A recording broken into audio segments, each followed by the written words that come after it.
All right, welcome back to One Bills Live, special 3-hour edition on the day that Joe Brady is introduced as the 21st head coach in team history. You just heard the press conference, and we'll dive into some of the details of it now. We should tell you, among the players in attendance were quarterback Josh Allen, long snapper Reed Ferguson, running back Ty Johnson, offensive tackle Spencer Brown, tight end Dalton Kincaid, and cornerback Max Hairston, offensive lineman Cedric Van Pran Granger. You heard Brandon Beane say it. They were looking for a CEO-type head coach, someone who had a fresh new vision for the Bills, someone who values alignment and collaboration. And by his estimation and those in the head coaching search committee, Joe hit that element of the interview process out of the park. Joe Brady said it was the most intense interview process he has ever been a part of, and this is a guy that interviewed with 5 other teams. Appreciated that they interviewed him with a clean slate, as if they did not know anything about him prior. Brandon Beane saying that he felt that was the most respectful and, I would say, objective way to conduct the interview process. Yeah. And he wasn't the only one that they knew. They knew right. Brian Dable, obviously, as well. And he handled that the same way. Anthony Lynn was known to some of the guys probably in the room as well. But the process needed to run its course, and they knew that I had said early on that I thought, well, maybe Josh would be asked to come in for the finalists. If they narrowed it down, and had guys come back for their second interview, then Josh would be inserted, and Josh was actually in the room for the whole thing. And I thought, too, that since he was in the room for Joe Brady's first interview, he couldn't leave for anybody else because then it would be unfair. So Josh was in it for the long haul.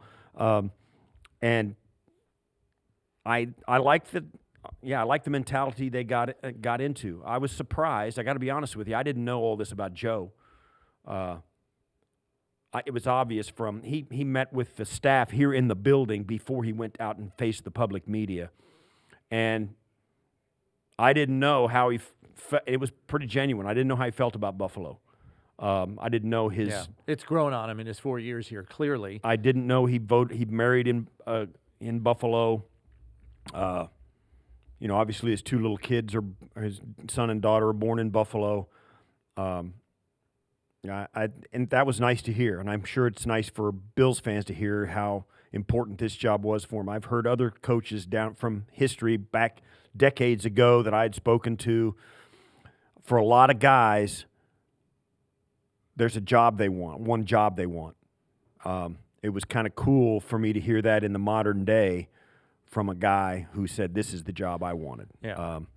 That's pretty cool to hear. And Joe Brady said that Josh Allen told him after all was said and done, and he was the guy, he said Josh told him, I did not help you get this job. You got this job on your own. And just to shed a little more light on Josh Allen's role in this whole thing, according to Brandon Beane, his role was to address anything that he felt the interviewers left out schematically, and that's where Josh would tap in and ask appropriate questions to better address schematic plans for the whole operation, offense, defense, special teams. And he was also supposed to weigh in if there was someone he felt that he and his fellow players would not mesh with. Brandon Beane said it would be silly for us to not tap into that. He said Josh did not discuss pros and cons of each candidate. He would just speak up when he needed to or we asked him to. So I think that kind of sheds a little more light on exactly what Josh's role was. And in that meeting that you're referencing that our in-house staff had with Joe, he couldn't have complimented the way Josh handled his role in the process enough. He said he was the ultimate professional in there. He said if you didn't know Josh Allen as an NFL quarterback, you wouldn't have known otherwise, based on how he handled everything. So plenty of kudos for Josh as well.